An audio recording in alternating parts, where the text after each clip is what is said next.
Who Gets to Decide? A liberty-based podcast that brings a little piece of sanity to a confused society drowning in a culture of craziness. And here is your host, Seth Martin. Well, all right. What's up, everybody, and welcome to another episode of Who Gets to Decide. This is episode 617.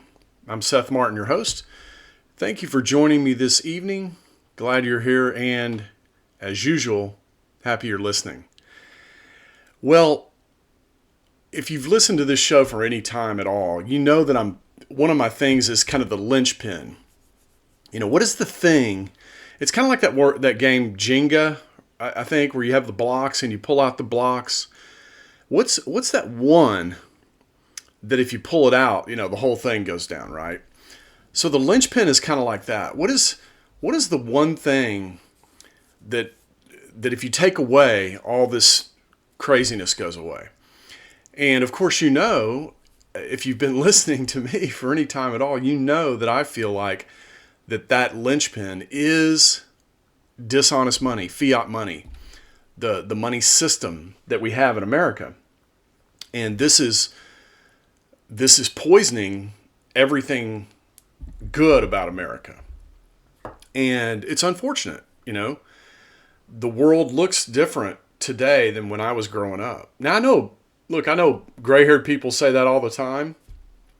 And so some of you out there might be listening and thinking, oh, Seth, you know, you're just old guy, you know. But truly, you know, in the 70s when I was a kid, I mean, you could go anywhere in the city. I grew up in Dallas. In Dallas, you could go anywhere in the city on your bicycle.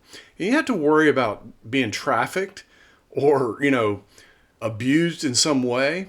I mean, we were gone all day, didn't come back home until evening. And this is what it was like to grow up in America in the 70s. And of course, you just don't have that anymore. It's just, you got to watch your kids in the front yard even. So we have a very different America. And you could talk about a whole number of things that have led to that. But in my view, the linchpin that has led to that is getting away from the gold standard and just having money just be ubiquitous in society. It's caused people to borrow more. It causes people to have there's something in economics called time preference. And if you have a very low time preference, that means you're always trying to get rid of money fast, you know, spend it as quickly as you can.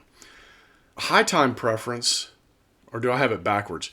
Forget about which one's high and which one's low. I can't remember. But essentially, the way the rule works is as money is more hard, you tend to have a view of the future that you're constantly looking toward the future. You're thinking about your family, you're thinking about your retirement, you're thinking about things in the future. But when money is not hard, and you have all this corruption and things like that due to the lack of hardness of the money, you get this different time preference where people, you know, they can only think about next week or the week after that. They can't think about, I'll worry about retirement when I get there. You know, this is kind of their attitude. And so all that to just say that there are many things that you could talk about. There are many, many things that you could point to and say, yeah, you know, America's not as good as it used to be, or America is not as bad as it used to be, or whatever, you know. But these are typically symptoms, okay? These are symptoms of some problem. And today we're going to talk about one of those symptoms because it's very much in the news, in the media. And the state of New Mexico has passed a law recently making childcare free. And as you know, free, that's non-existent. I mean, the only thing that's really free is maybe the air we breathe. That's really about it. I mean, there's really not too much that's free in the world. But in New Mexico, childcare is free. So I want to talk a little bit about that today. There was a show, today's Sunday, by the way, the 2nd of November, and this is episode 617. And there was a show on CBS Sunday Morning that was talking about this problem with childcare. Now, look, let me start off by saying I know childcare is expensive, okay? A lot of things are expensive. But we can't just look at things that are expensive and somehow imagine that the government can do something about it. It's really important to understand that the government has nothing, okay? The government really can't do anything except force you to do something or force you not to do something. And so if the government is making childcare free, well, then they're having to take those resources from somebody who owns them, okay? Somebody that they belong to. And this type of thinking is what I want to drill down on today, because, this is going to destroy this country, this type of thinking. When everybody gets to vote and the overwhelming majority think that the government actually can provide something for free, this will ultimately destroy America. And so I want to spend some time on it and spend some time talking about it here with the audience. I suspect you guys probably don't think like this. That's my guess. But, maybe you send this video to someone else and we can get more people thinking in terms of limited resources. There's only so many. How many childcare workers are there? Well, I can guarantee you this: if it's free, there's going to be fewer. Okay? There's going to be fewer because there's just not going to be enough. Unless they just pay them a lot more money, in which case it's going to be a lot more expensive. And eventually you run out of other people's money. That's just what we know about economics, right? So let me, I just had this one video, but it's like 7 minutes long. So I'm going to start and stop it a couple of times. And we're going to play it and comment on some of these, just some of the things they're talking about in this video. All right, let me go ahead and start it up. Childcare has become a complicated and costly challenge for millions of American families. Tracy Smith takes a close-up look. Tenny, be careful. How do you feel at the end of the day? Tired. Yeah, very tired. Very Exhausted, tired. actually. Do you want some chicken? As parents to a 1- and 3-year-old, Yenny Abraham and husband Deli could use a good night's sleep. Come on, let's take a shower. Come on. But one thing in particular keeps them up at night. When you're listing your household expenses, where is childcare on that list from most expensive to least expensive? Oh, yeah, yeah. It's right around the mortgage. Yeah, about $100 more than the mortgage. Wait, childcare is $100 more than your mortgage? Yeah. Yes, it's just insane. The couple lives in Texas. She's a physical therapist. He's an IT engineer. They say the cost of childcare is crushing, but that's not the only problem. Literally, you had friends who, the minute they found out they were pregnant, Yeah. signed up for daycare, because Yeah. otherwise you're not going to get in. Yeah, the demand is there, and it just never occurred to me that the supply would be so low. When you were trying to figure out childcare situations, sometimes you would have to bring your baby to work with you? Oh my gosh, yes. And I'm taking my son to the clinic, so he was on my hip while I was treating my patient. Real life, true story. In the United States, Okay. So, one of the clues to this, I think, right out of the gate, is the lady said, the demand is there, but you wouldn't, I was kind of surprised that you have to, sign up right when you become pregnant. Well, this is a clue, right? This is a little bit of a clue to the challenge with any resource, okay? Resources are limited. There's not an abundance of childcare workers or childcare businesses. There's more children than there are childcare workers and childcare businesses to go around. So what does that mean? What does that mean? It means we have to decide on a way to allocate these resources. And because force is not a way that's like a legitimate way, right? I could run around and force people, hey, you're going to go there and you're going to go there, this kind of thing, right? But we live in a free society, right, where you get to make your own choices. And so what you do is you look at your budget and you say, okay, we have this much money, or we need childcare, so we're not going to be able to buy as much of this. Maybe we can't go to Disney World. We have to make some choices, right? So, but then that works out. And maybe some other family, they make different choices because they have different priorities or whatever. And all this works out in the market. But I just thought it was interesting that right out of the gate, she's talking about how you have to sign up very, very early on, or you might not get childcare because people are already signing up for it. And mark my words, you're going to hear about this in New Mexico. We're going to start hearing about how there's not enough. There's not enough childcare facilities. There's not enough childcare workers to meet the demand. All right, let's continue here. Childcare for 2 kids costs, on average, more than rents and mortgages, and even in-state college tuition. It's pushed parents into debt and pulled thousands of women out of the workforce this year alone. What are the choices that some families are being forced to make? Give me some examples. I mean, none of them are good. And because 2/3 of the caregiving work is often done by women, it's moms who are having to make this choice. So they're downshifting their jobs. They're dropping out of the workforce entirely. Reshma Sajani is CEO and founder of the group Moms First. We have lots of conversations about the cost of housing, about the cost of gas, about the cost of eggs. But when you look at a family's budget and you say, what is the most expensive line item? The answer is childcare. And it's not just families who are struggling. Part of the reason why we have a shortage is because we don't have enough childcare workers. And we don't have enough childcare workers because we've never paid them adequately. Dozens of countries consistently outrank the United States when it comes to childcare, most offering free or highly subsidized programs, ideas that aren't as foreign to America as you might think. Back in the 40s, childcare was paid for by Uncle Sam. In Portland, Oregon, the Kaiser shipyards have solved the problem of welding without worrying over Junior. Mothers now just leave the children at the service center. We knew that men were going off to war and somebody needed to work. This was funded by the federal government? This was funded by the federal government during World War II, but when the men came back, they dismantled it. And okay. Yeah, I think part of what the media does is it points to something in the past and says, see, this isn't socialist, because people generally believe that we're becoming more and more socialist. That means in the past, whatever we did was less socialist.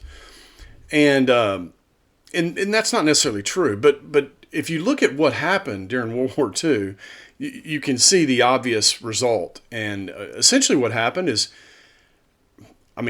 millions and millions, tens of millions of men went off to fight in Europe and in the Asia.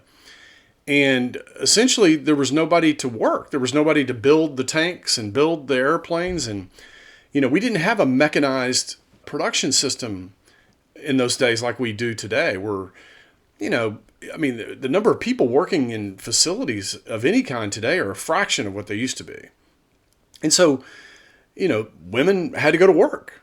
That was the deal. We sent so many men into the meat grinder that we needed women to work. But, they say that after the war that program was ended. Well, of course it was ended. Yeah, because we still had enough standard of living. You could still make enough income as a man to take care of your family, your wife and your children, and have a home and all this stuff. We didn't need childcare. So the question is, why do we need it today? Why is it that, 2 educated adults in a household both need to work and need to make, a career income in order to maintain a household? Why is that? Well, the answer is the money has lost a lot of its value. A lot of our productivity has been stolen. These are some of the challenges that we have as a result of that. In fact, I think what I want to do here in a second, I'm gonna pause. I'm gonna pause this and start back up because I want to show you a couple of graphs where this can easily be demonstrated, and I want to show you so that you you can point to them later if you're talking to your friends or your family or something like that. So let me pause for a moment, and we'll start the recording back up in just a second. Okay, I'm back. Went and created a couple of images that I want to show you guys. So yeah, what is the most expensive line item in a budget? Childcare, if you've got children. Maybe. I mean, certainly with insurance and everything, children are expensive. And to raise them properly and to raise them safely and give them what they need to flourish in this world, it's expensive. There's no doubt about it.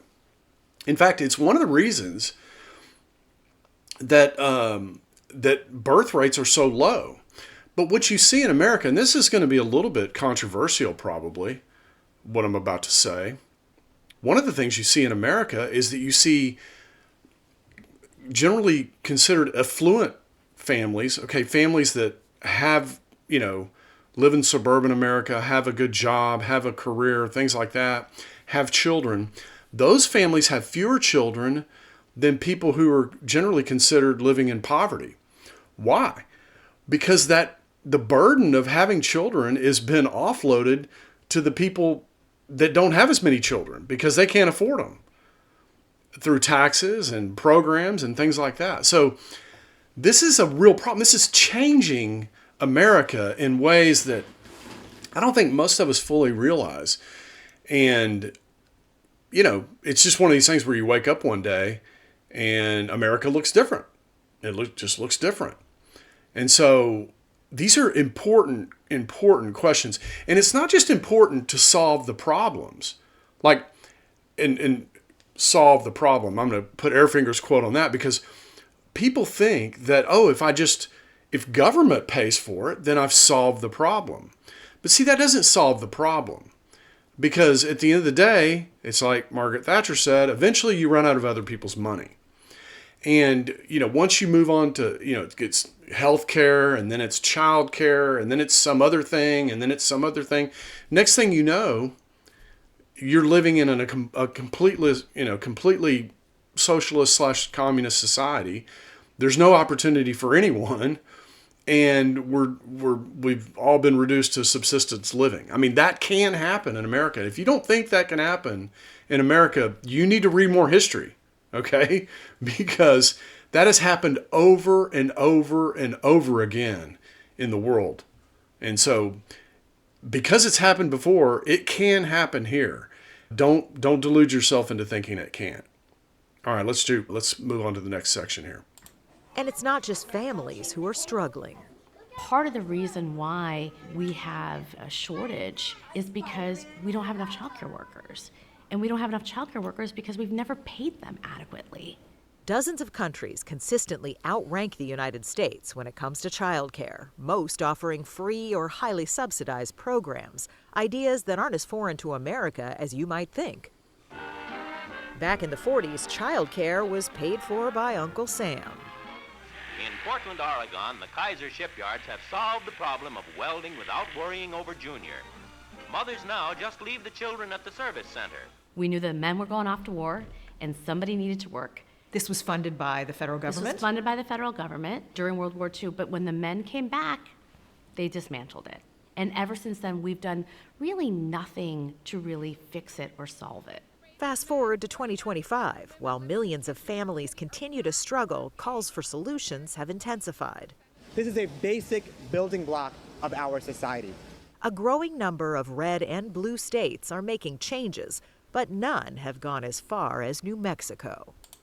All right, before we jump into New Mexico, sorry I played some of that over again. Before we go into New Mexico, let's talk a little bit about why there's not enough childcare workers. And, this is there are things, we don't exactly know why the value of some jobs increases over some other jobs, okay? I mean, we know there's obvious things we know, like if you are willing to pick up the trash, you can make more than you can make working in a restaurant because it's a dirty job and so on and so forth. There's factors like that. What we don't know about childcare, for example, is why the workers don't make enough or whatever, why there's not more people drawn into that. You know, my theory is it's pretty simple. You love your own kids, but everybody else's kids irritate the crap out of you. That's my theory. But and you have to have a heart of gold, I think, to want to be around other people's kids all day long every day. That's just not something that a lot of people desire to do. And so with that, the best people to raise children, your children, are you, right? That's the best person to raise your children. This is why we've had these traditional roles in marriage. You know, the man goes out and he kills, you know, the food so we can eat tonight, and the woman's home multitasking and cooking and keeping control of the kids and making sure everything's clean and picked up and everything. And the man brings home the food. You know, I'm going back to caveman days, right? The man brings home the food and cooks it up, and, you know, and we all have dinner together. That's kind of the traditional work roles. Well, I mean, today's not much different, other than we have a more sophisticated division of labor thing happening where people can specialize, and together we all produce more, and that improves our standard of living. Notice I didn't say anything about money there. Money doesn't have anything to do with it, because we could make anything money as long as it was hard to make, okay?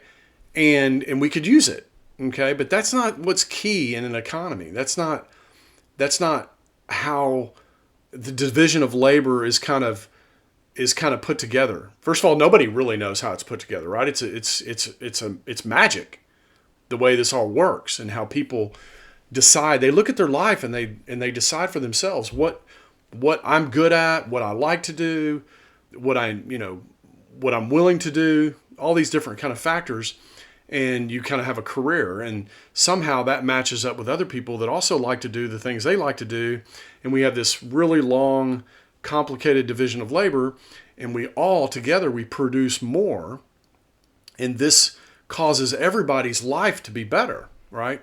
And so we don't really know how all that works. It just works. And the problem is government is constantly trying to meddle in this. What they do is they look for constituencies. And just because of the nature of the way the economy works, there's always people that don't have as much. There's a lot more of those people than the people that do have.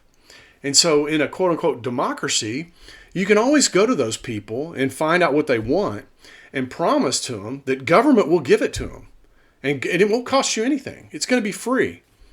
Now, it's not going to be free for everybody, but it's going to be free for you because you're, in the bottom quintile of American income. And so we're going to make it free for you.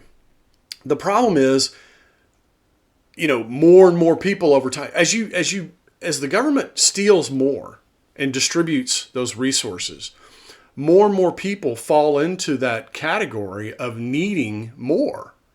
And so what happens is that quintile goes to a third, which goes to half, which goes to 3/4. It just gets bigger and bigger and bigger. The need always grows. And those, think of it as like this: the people riding in the wagon, the number of people riding in the wagon, it always goes up, and the people pulling the wagon, that number always goes down.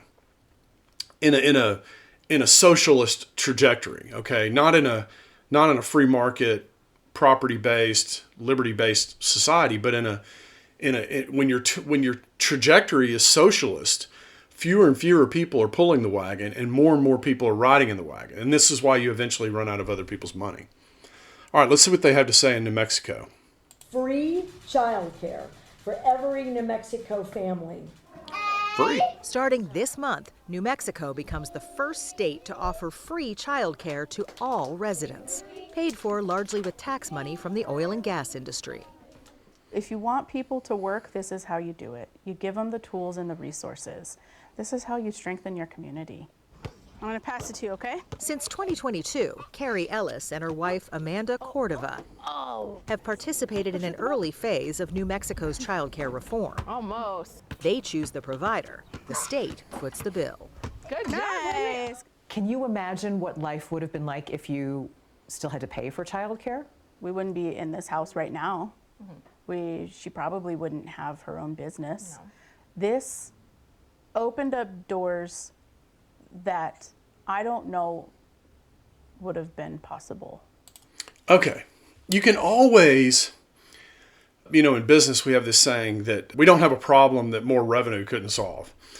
And it's the same way with your household, right? If you had an extra, in this case, it's like $1,000 a month or whatever, how would $1,000 a month help you? Well, we could live in this house, or, she could start her own business. That becomes possible, right? Because we've offloaded some of our costs to somebody else. But notice the problem really hasn't been solved, right? I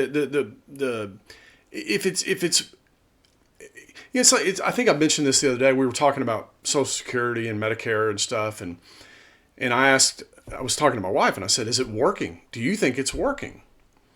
And she said, "Yeah, well, it seems to work." And I said, "Well, what about this 38 trillion sitting over here? That's on the other side of the balance sheet."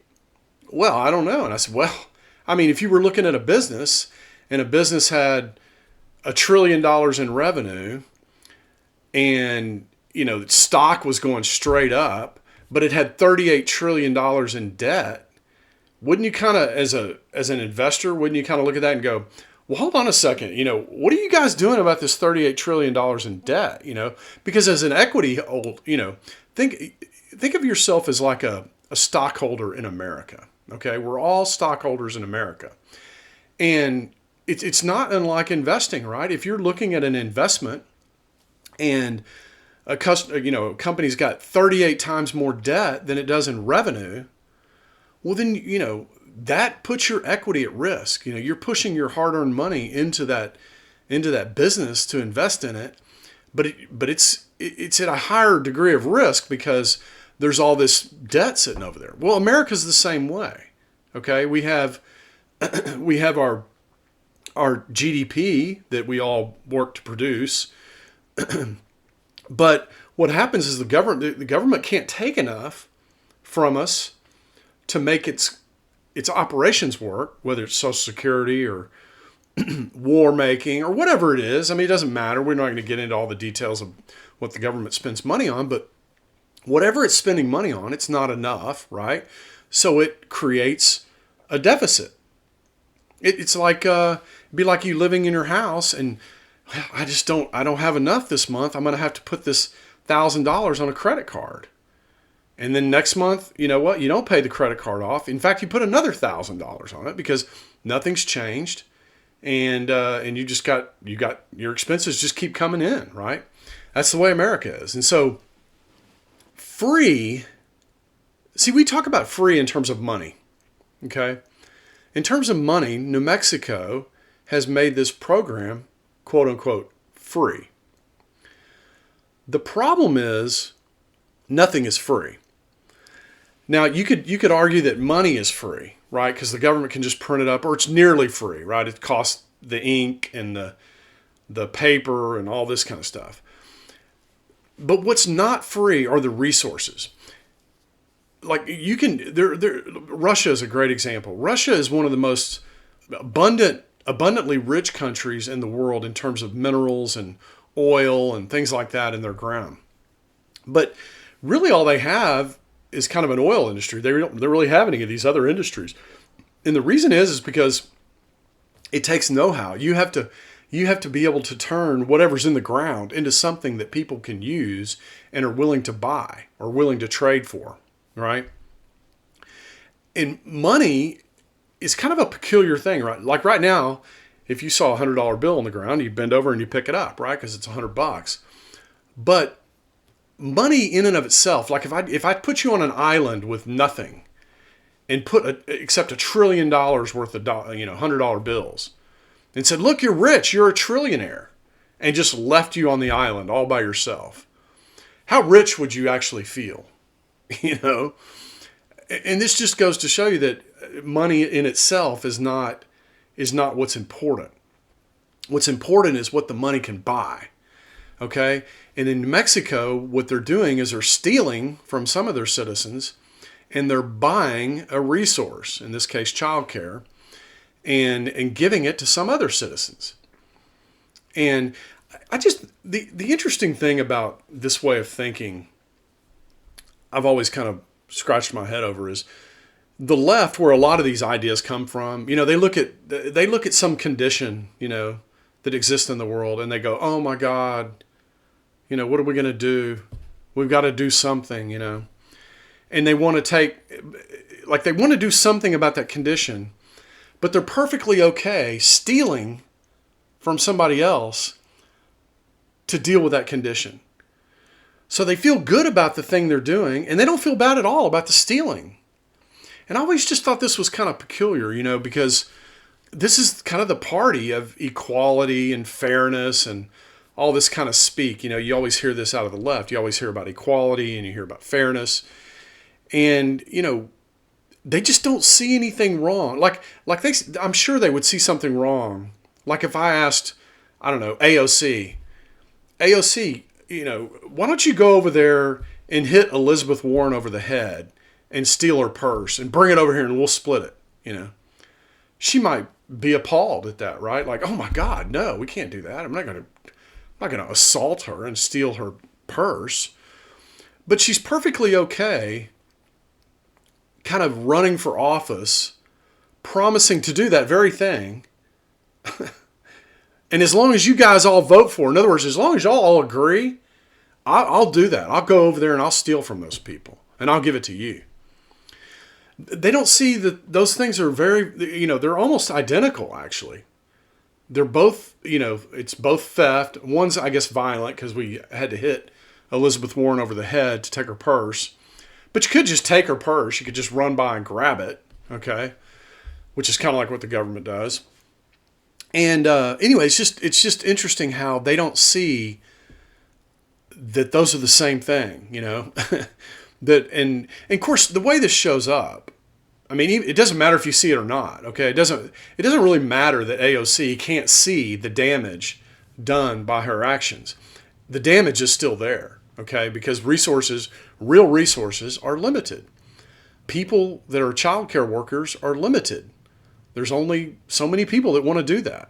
And then you got to raise the price and make it like a garbage collector. Pay like a premium to get people to do that. So anyway, it's just kind of an interesting observation. Let's listen to what this lady has to say. Before, we were able to find a quality place where they are, getting the education and support that they need while we're trying to raise good humans. You did a great job with that. You did read the whole book. Of course, the program has its critics, including those who say childcare is the responsibility of the family, not the government. What would you say to people who say, oh, come on, previous generations figured it out? I think that a lot of grandparents probably are still working themselves and are not even in a position to be able to watch their grandchildren. Right, and I mean, people used to be able to afford a house and their full family on one income. Okay. So it's interesting how people get really close to the problem. I mean, she is dangerously close to identifying the problem here. Why is it that people used to be able to do it and now they can't? Why is that? And so instead of dealing with the problem, or the linchpin, as I like to call it, instead of dealing with that, let's just steal money from some people and give it to other people. That'll work. I mean, no, it doesn't work. It won't work. It'll never work. It never has worked, and it never will work. And so, everybody in America needs to learn their libertarian lesson in this area. You cannot steal from some group of people and give it to the other group of people and have everybody lifted up. That's not how it works. That's not how you create prosperity. So my question is if we know that, and there are people, and believe me, there are people in the government that absolutely know that.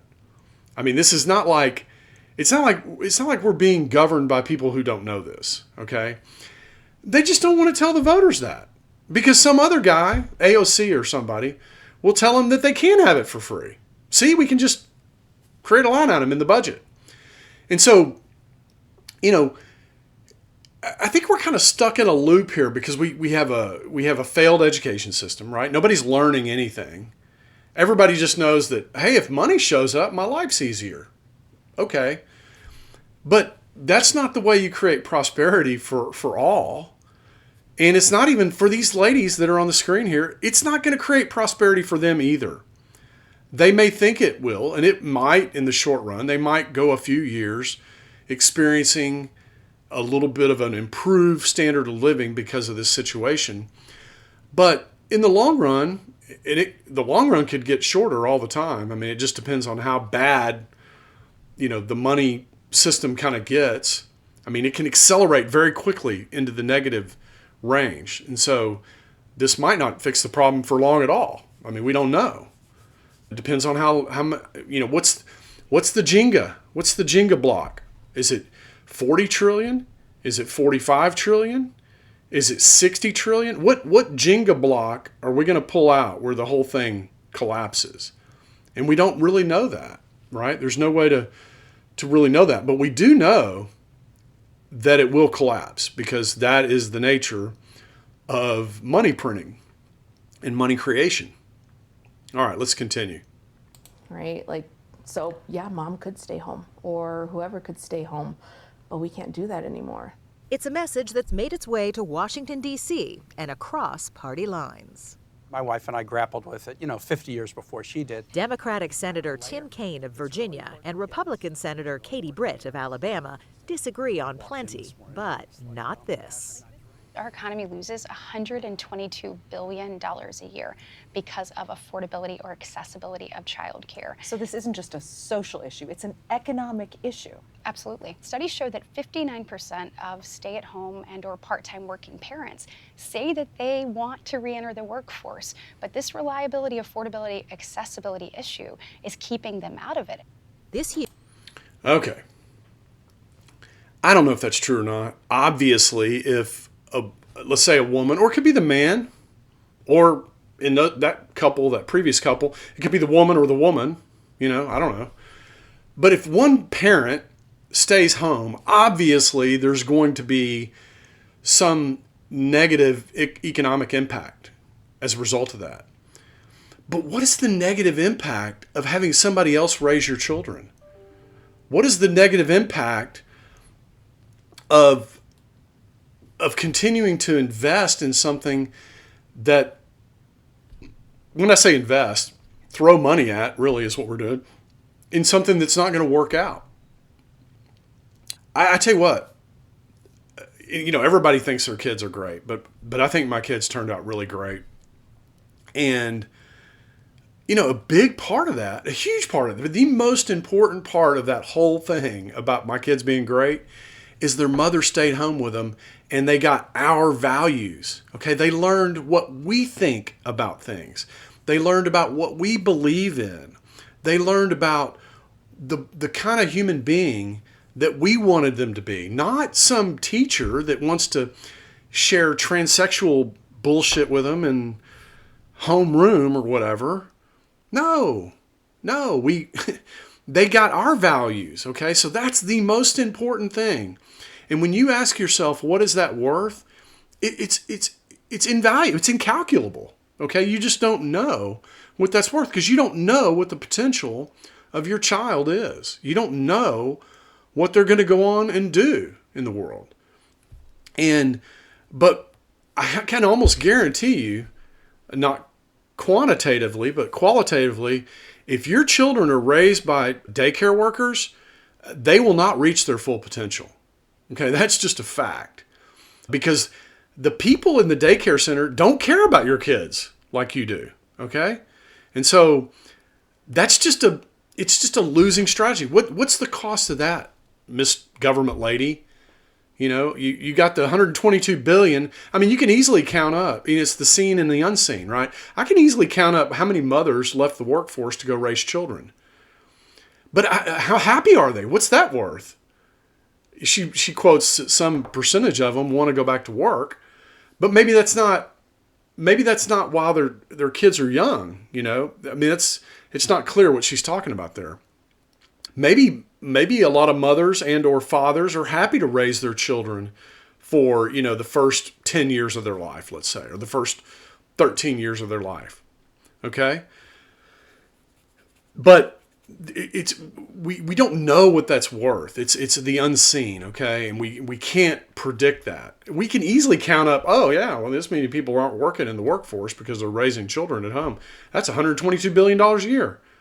Yeah, but what's it worth to have one of those kids create a company like Microsoft or Amazon or be the next Mother Teresa, okay? Or whatever, the next Billy Graham, or, I mean, you could come up with a bunch of different examples, okay?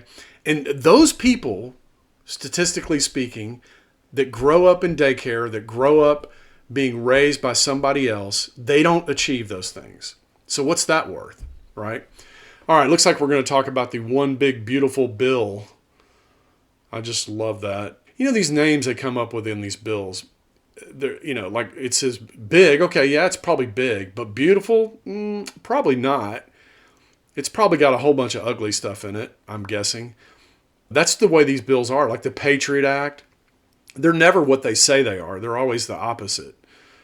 So let's see. We got a few more minutes on this video, and then I'm going to jump into some of these images and talk about that. Here, as part of the One Big Beautiful Bill, the duo updated child care tax credits for the first time in a quarter century. And we took action to make a difference, to make it easier for parents to keep more of their hard-earned money. They also increased tax benefits for business and limits to flexible spending accounts. Let's spread the word, because That's right. again, getting this done in the statute is one thing, but making sure people know to take advantage of it. Critics argue the larger bill cuts other key social programs and will ultimately hurt families. In fact, Kaine himself didn't vote for the bill. But both senators say the child care provisions are a win. So if today child care is the #1 expense that families are facing, when do you think that's going to change? This is a classic thing where there's no one, part of government that's got the whole answer It's got to be federal and state. Yeah, you do see states doing some cool things, and that's to be encouraged. I have a feeling this work will always be before us, but we've taken a really good step together on this.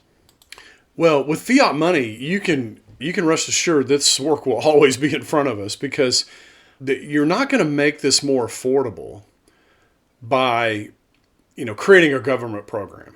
Okay, it just doesn't work. I mean, it just doesn't work. And I don't know why these politicians like Tim Kaine can't just tell people that. Why do they have to, bullshit people and lie to people? I mean, they're supposed to be representing us.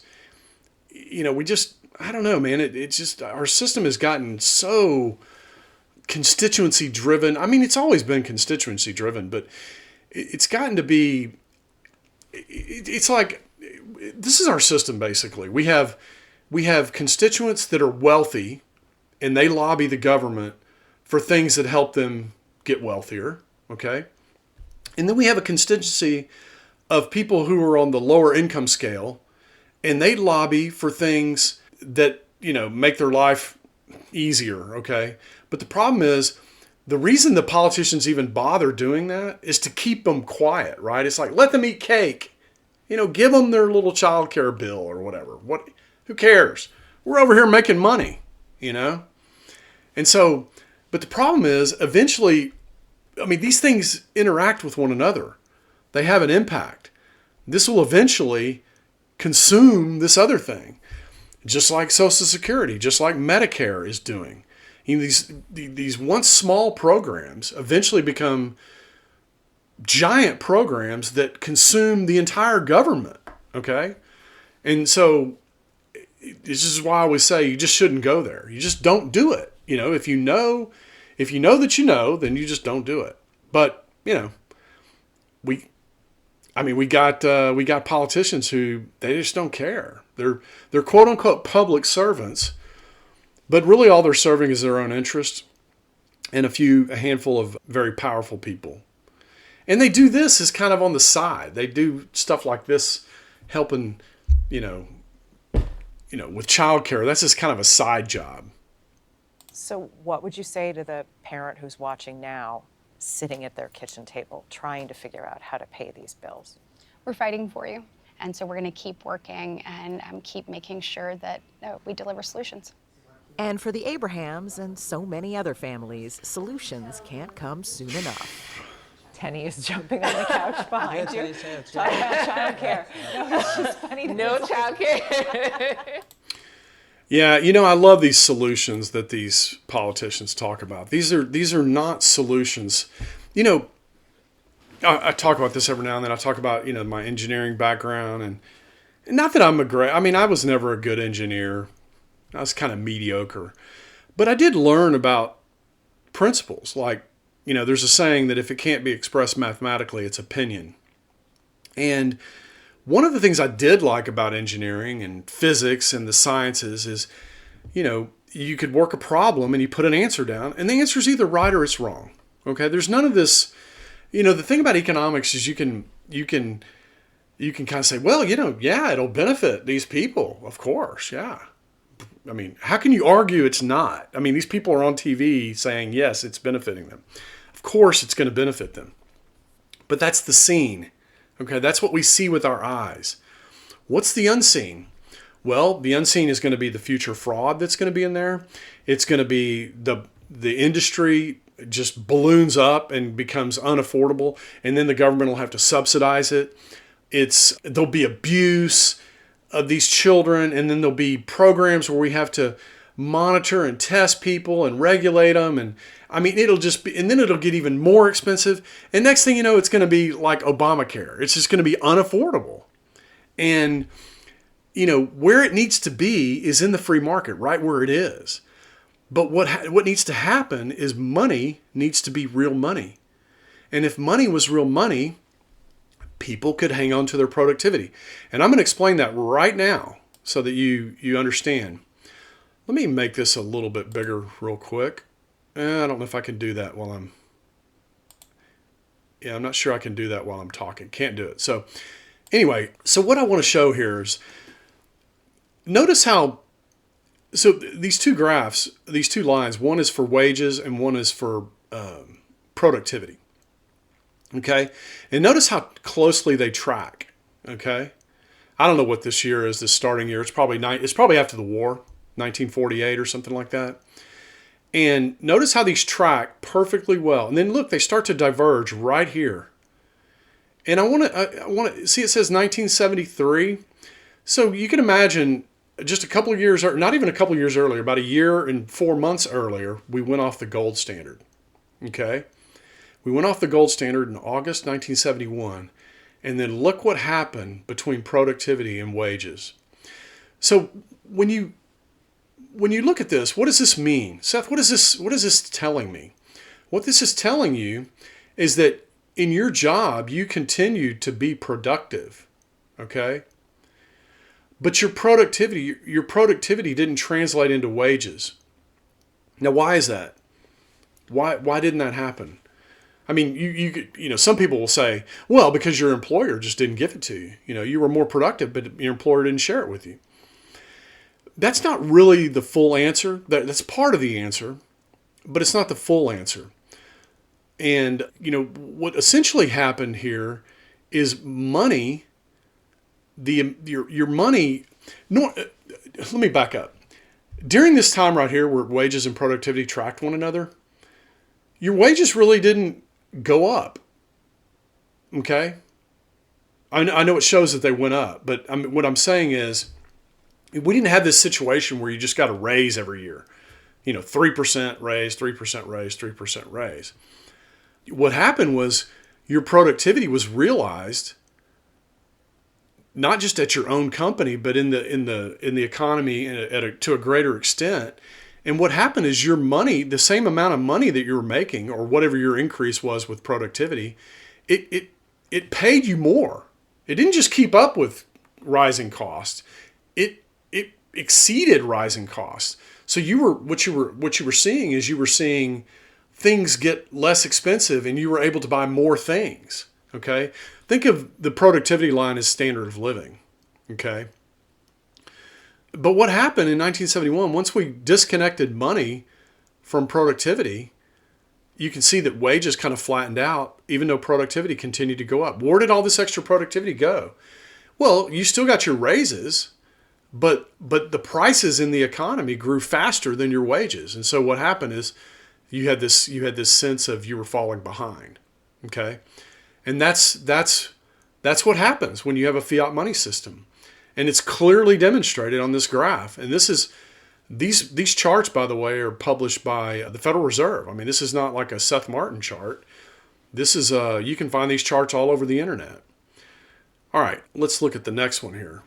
The next one, I created this graphic because I was trying to create a way to explain this to people that made sense. And I don't know if this makes sense or not, but I'm going to take a stab at it. So what you've got here, let me click on this. Yeah. What you've got here is 5 quarters. And 5 quarters in 1964 was not only $1.25, but it was approximately 1 ounce of silver. Okay? So we had this weird kind of thing where the minimum wage, $1.25 an hour, was also 1 ounce of silver. So the way to think about this is, suppose the minimum wage never went up. We just never increased it. And you were still getting 5 quarters per hour of wages. Okay? But look at what silver will buy today. Actually, it's more than this. It's almost double this. It's about $48 an ounce now. So you could buy almost double this. So what does that mean? That means that your 5 quarters that you used to earn per hour in 1964, without raising the minimum wage at all, would buy almost $50 worth of goods and services in the economy.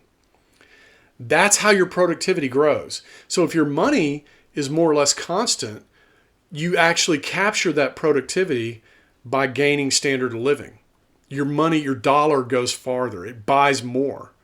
Think of the way TVs are. You know, you can buy, I don't know, 30 years ago, 40 years ago, a 40-inch TV might cost $3,000 or $4,000 or something.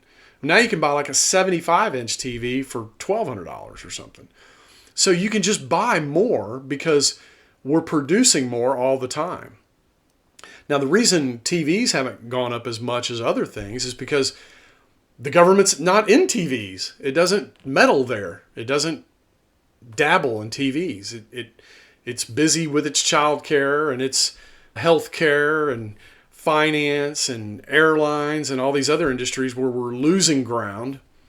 But in TVs, for example, we're gaining ground. It's just too bad there's not more of those things within the economy. So I thought these were 2 graphics that are maybe helpful in understanding why is it that childcare, if you choose to buy it, is not affordable. Well, the reason is because instead of your money gaining value as more and more goods and services are produced in the economy, it's losing value. Why is it losing value? Because the government is growing the money faster than the economy grows. And so this is the basic way to think about, you know, kind of your standard of living and your life and why it gets harder and things like that. So I think that's all I have today. I appreciate you guys coming in and listening. Share the show. You know, put in a comment if you've got something you want to say, you disagree, you got a different point of view. Put something in the comments. I read the comments. Share the show. Subscribe. You know, go to the YouTube channel and subscribe. That helps kind of get it kind of promoted to other YouTube viewers. And maybe give me a thumbs up, like a like or something, if you like the show, or you like what we're talking about. All right. Well, golly, everybody. I guess that's really it for this show. Thank you for coming in. Thank you for listening. Come back in a couple days. We'll have a new episode for you on Who Gets to Decide. All right, everybody. I'm out. Peace.